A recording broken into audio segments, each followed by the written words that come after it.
Et salut tout le monde, c'est Dorian et on se retrouve aujourd'hui pour une toute nouvelle vidéo sur Dorian Talk. On va parler aujourd'hui de couple. Comme vous le savez, je l'ai déjà dit dans une autre vidéo, j'ai eu deux expériences, j'ai été 2 fois en couple. Ça a plus ou moins duré une petite année pour les 2 fois, en termes de durée c'est assez similaire. Sauf qu'en fait j'ai vécu 2 vies de couple totalement opposées. Si ce n'est même plus que ça, vraiment rien à voir. Et du coup, on va parler de ça ensemble et on va parler un petit peu de mon expérience au niveau de la vie de couple. N'hésitez pas à liker, vous abonner et commenter. Et à me dire en commentaire, vous, si vous êtes en couple, célibataire actuellement. Et puis si vous avez des petites anecdotes de vie de couple. Je sors de la salle, je suis éclaté. Vraiment, j'ai fait une séance PEC à 8 h du matin. Je suis mort, mais bon. On est parti. Alors, première expérience, donc moi je suis de 96. En 2017, j'ai 21 ans. J'avais donc jamais eu d'expérience de couple. J'étais même plus ou moins au début de ma vie sexuelle. Donc du coup, assez peu d'expérience sur plein de choses. Je rencontre un gars sur une application. Il vient chez moi. On commence à faire ce qu'on a à faire. Ça se passe bien et tout. On se met à discuter un petit peu. Et c'est cool, on fait ce qu'on a à faire, le mec repart, il vient me voir dans la soirée et on passe 3-4 jours ensemble chez moi sur Toulouse. Ça se passe bien et tout. Lui devant repartir parce qu'il était de la région parisienne, me dit bah écoute viens avec moi, moi je bossais pas à l'époque, il me dit bah viens avec moi, monte avec moi sur Paris, viens passer quelques jours avec moi sur Paris. Je fais ok. Donc je monte chez ce mec à Paris. Je le connais donc depuis 5 jours maximum, donc je pars de chez lui, je pars de chez moi pour aller chez lui quelques jours. La quinzaine de jours se passe bien et tout, et comme tout se passe bien, donc ça fait donc 3 semaines qu'on se connaît, on décide de s'installer ensemble. Ne faites jamais ça. Au bout de 3 semaines, vous ne connaissez pas la personne, ne vous installez pas. Et attendez, la connerie s'arrête plus loin. Et là, c'est que le début. Moi, j'avais ma vie à Toulouse, tout ça. Donc, on décide de redescendre le temps que je fasse 2-3 papiers. Et on décide conjointement que je rende mon appartement. Mauvaise idée. Je rends donc mon appartement. Comme je le disais un petit peu au début, il y aura une mauvaise expérience et une bonne expérience. Vous sentez vers quelle direction on va, hein? Je rends donc mon appartement. Ça fait même pas un mois qu'on est ensemble. Je rends mon appartement. En région toulousaine pour m'installer chez lui sur Paris. Donc là, du coup, il a déjà un moyen de pression, étant donné que j'ai plus de chez moi. Bon, ça se passe globalement bien. Je me rends compte assez vite que le mec a quand même pas mal de caractère. Moi, beaucoup moins à l'époque, c'est mieux aujourd'hui, mais beaucoup moins à l'époque. Donc clairement, le mec fait ce qu'il veut et il faut que tout soit fait comme lui en a envie. Moi, j'avais 21 ans, j'étais un gamin. Je sortais de chez mes parents depuis... ça faisait un an que j'avais quitté mes parents, où on avait une relation un peu conflictuelle avec mon beau-père à l'époque. Et là, je me retrouve avec quelqu'un un an après, qui a le même caractère, très autoritaire, qui veut que tout soit fait comme lui le veut. Alors qu'en vrai, ça ne fonctionne pas comme ça un couple. Et en gros, j'ai jamais mon mot à dire sur rien, et il faut que tout soit fait comme lui le veut. Bon, déjà c'est limite, et ça sent pas bon cette histoire. Mais moi à l'époque, bon, je fais bon, c'est peut-être normal et tout ça. Il arrive à me convaincre, attention, voilà, dans le style grosse merde, on est bien. Il arrive à me convaincre parce qu'en fait, étant donné qu'il gagne plutôt correctement sa vie, il arrive à me convaincre que comme c'est lui qui paye la majorité des trucs, même si j'essaye de payer un maximum de trucs selon mes revenus de l'époque, il me convainc de mettre toutes mes économies sur son compte à lui pour que ça soit plus simple à gérer. Quand je vous disais qu'il y avait une douille qui allait arriver, du coup, je lui fais un versement de entre 7 et 8 000 balles à l'époque. Donc là, je me retrouve sans domicile, à mon nom à moi, et aucun argent sur mes comptes, parce que je viens de lui verser toutes mes économies. Moi, je travaille depuis que j'ai 15 ans, ça fait 3 ans que je travaille. Je lui ai versé toutes mes économies. Il y a une partie de cet argent-là que j'ai touché en héritage suite au décès de mon papa. Tout cet argent-là est parti sur son compte à lui. Et là, ça fait 3-4 mois qu'on est ensemble parce que je crois qu'on n'est encore pas parti en vacances en Corse la première fois. Bref, donc du coup, je me retrouve là, on s'embrouille H24.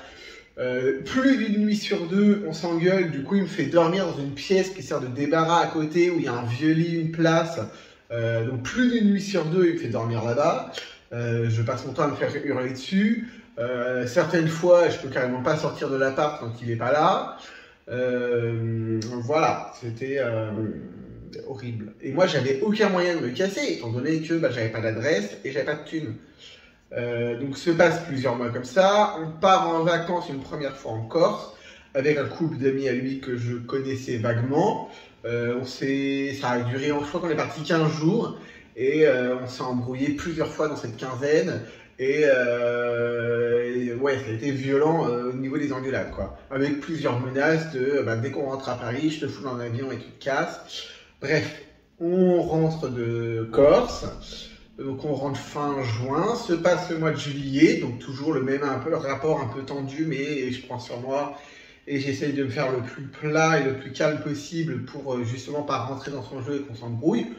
Il y a certainement eu quelques engueulades, mais bon, on va dire que ça va à peu près. Et on repart en vacances courant août. Oui, on repart tout le mois d'août sur les routes de France, on fait sa famille, la mienne et tout ça. Là, pareil, on se réembrouille pratiquement à chaque endroit où on est. Il a des critiques envers ma famille qui sont assez hallucinantes, que sur le moment, à l'époque, j'ai laissé passer. Et puis, au final, avec le recul, même si tu n'apprécies pas ta belle famille, il y a quand même des choses qui ne se disent pas, et encore moins directement en face à face à ton conjoint. Bref, donc tout ça est très nocif encore. Quand on est dans sa famille à lui, il faut pas trop que je parle, faut pas trop que je fasse de bruit, parce que c'est problématique pour lui. Donc c'est vite le bordel, quoi.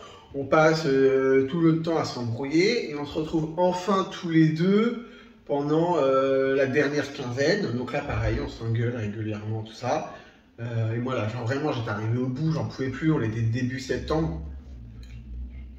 Ça faisait 7 mois que je subissais, j'en pouvais plus, mais aucun moyen de me dire comment je me casse. Vraiment, je ne sais pas. On remonte à Paris courant septembre.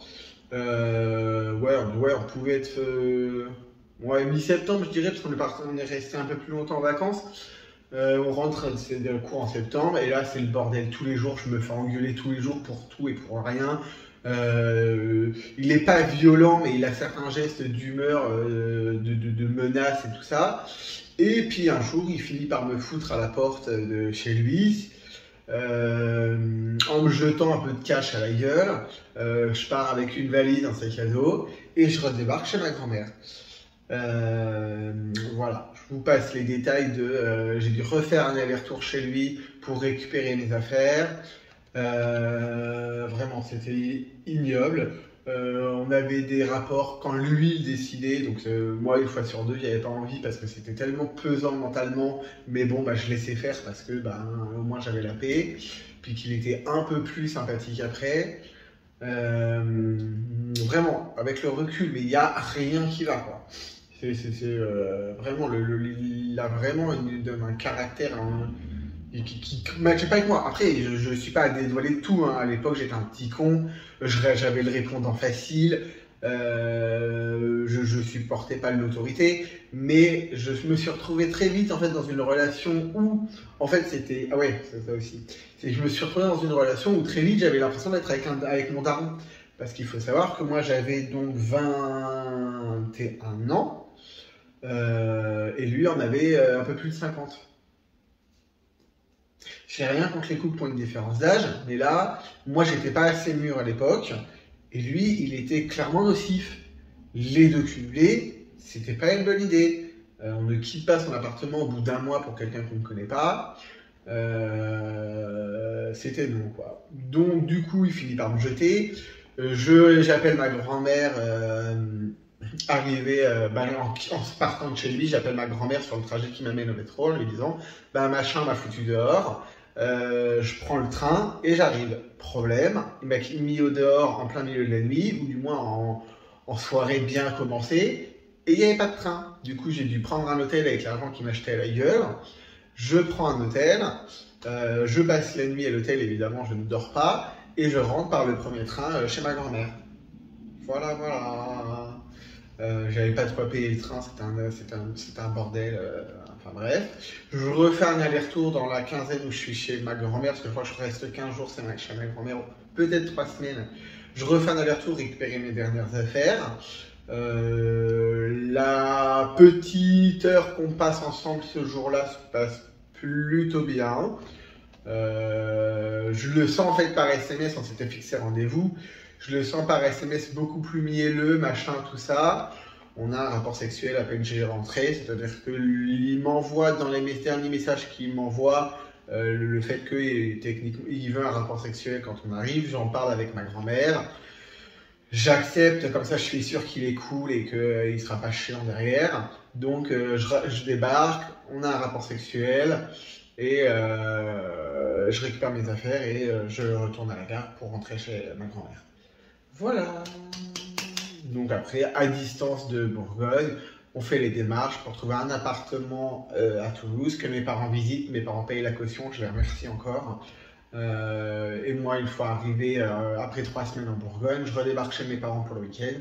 Et le lundi, je suis dans mon nouveau chez moi.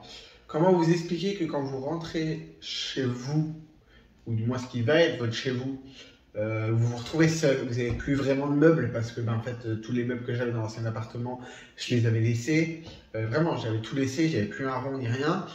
Mais vous y gagnez une telle tranquillité mentale, vous faites ce que vous voulez à l'heure que vous voulez, personne ne contrôle vos sorties ou quand vous rentrez, ou à quelle heure vous rentrez. Ne serait-ce que le fait d'aller à la salle de sport n'est pas problématique. Mentalement, ça libère d'un truc. Ça a été horrible. J'y ai laissé des plumes. J'y ai laissé un petit peu de thunes au niveau de mon portefeuille, mais au moins j'étais sorti de ce truc-là. Donc il a fallu réapprendre à vivre seul. Puis après, très vite, je me suis retrouvé à travailler chez Orange. Donc du coup, après, la vie a repris son cours. Mais voilà. Une première expérience fort sympathique. Hein. Dites-moi en commentaire si vous avez vécu des choses du style, si vous avez eu des conjoints qui étaient un peu abusifs. Dites-moi un peu en commentaire si vous est arrivé des choses dans ce style-là. Et voilà, donc là on était en 2017. On repart en 2020, donc 3 ans après, j'ai 24 ans. Et là, totalement différent. Pareil, donc ça commence pareil, on se cale sur une application.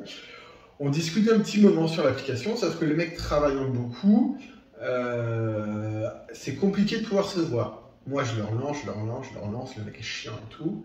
Et il finit par débarquer à la maison un soir. Il débarque chez moi un soir, uniquement pour Ken. Hein, lui sortait du travail, je crois qu'il retournait bosser après. Moi, pareil, j'ai été pris et tout. Bref, du coup, on se met à Ken et tout. C'était cool. Et il repart. Moi, trouvant que le truc était cool, je le relance 1 fois, 2 fois, 3 fois, 4 fois, en lui disant, viens, dès que t'as un peu de temps, on reken et tout ça.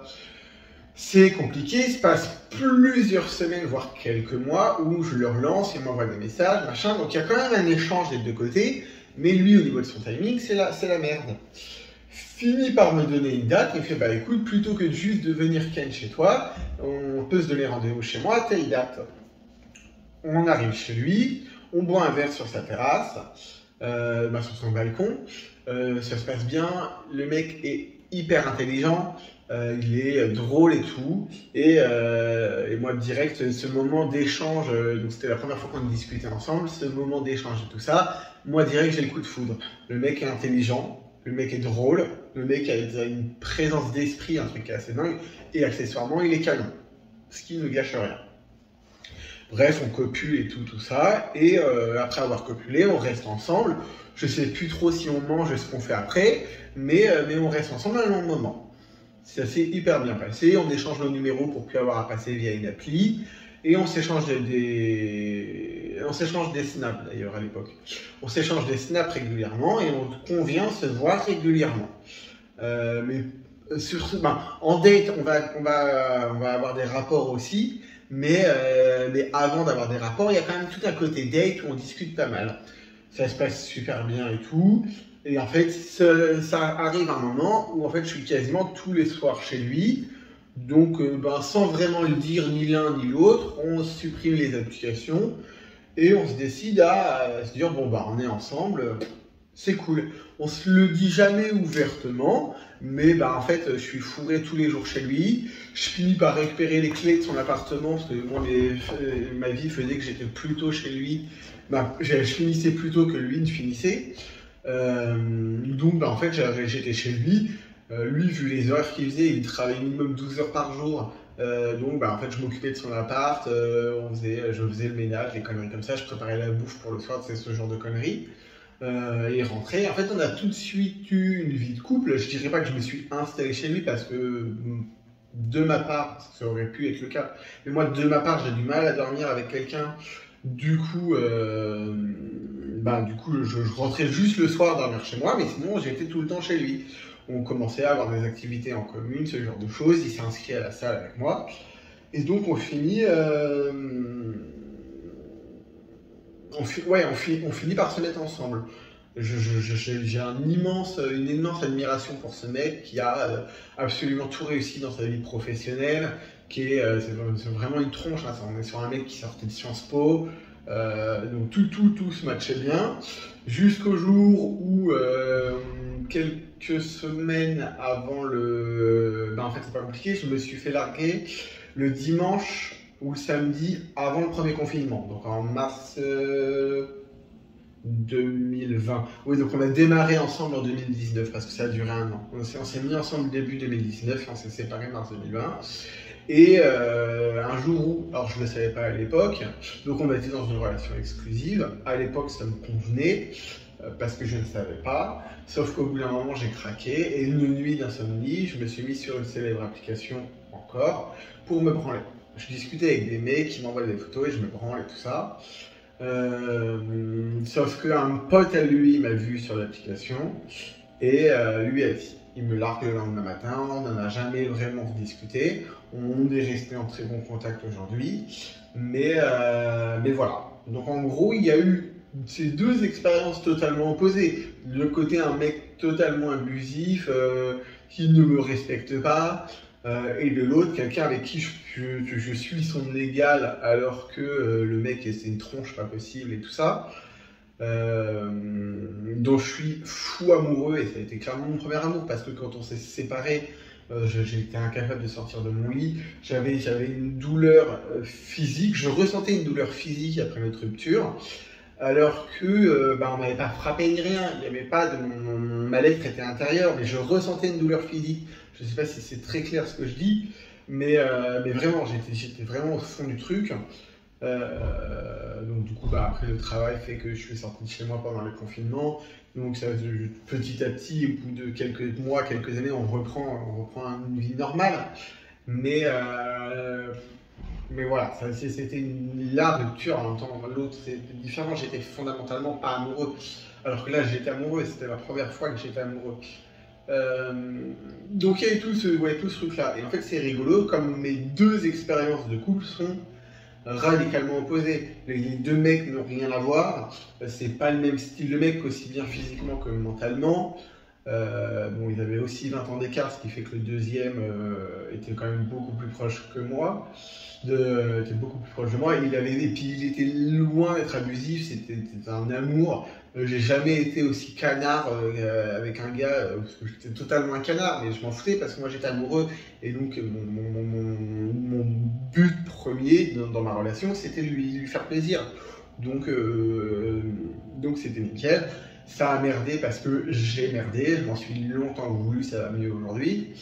Mais voilà, ça a été deux expériences, ce qui explique certainement pourquoi aujourd'hui je suis un peu réfractaire à l'idée de me mettre en couple. Plus autant fermé qu'à une époque, ça va mieux aujourd'hui, mais quand même un peu abîmé par tout ça. Mais voilà, c'était le petit constat du jour. Dites-moi un petit peu vous, si vous avez eu des expériences de vie de couple un petit peu étonnantes, si vous avez des anecdotes de vie de couple un petit peu étonnantes, si vous êtes en couple actuellement, depuis combien de temps, ce genre de choses. Dites-moi tout en commentaire, je suis un petit peu curieux. Si vous avez aimé la vidéo, je vous invite à liker, vous abonner et à commenter. Je poste régulièrement donc, des vidéos de ce style-là en long format. Il y a des shorts quasiment tous les jours.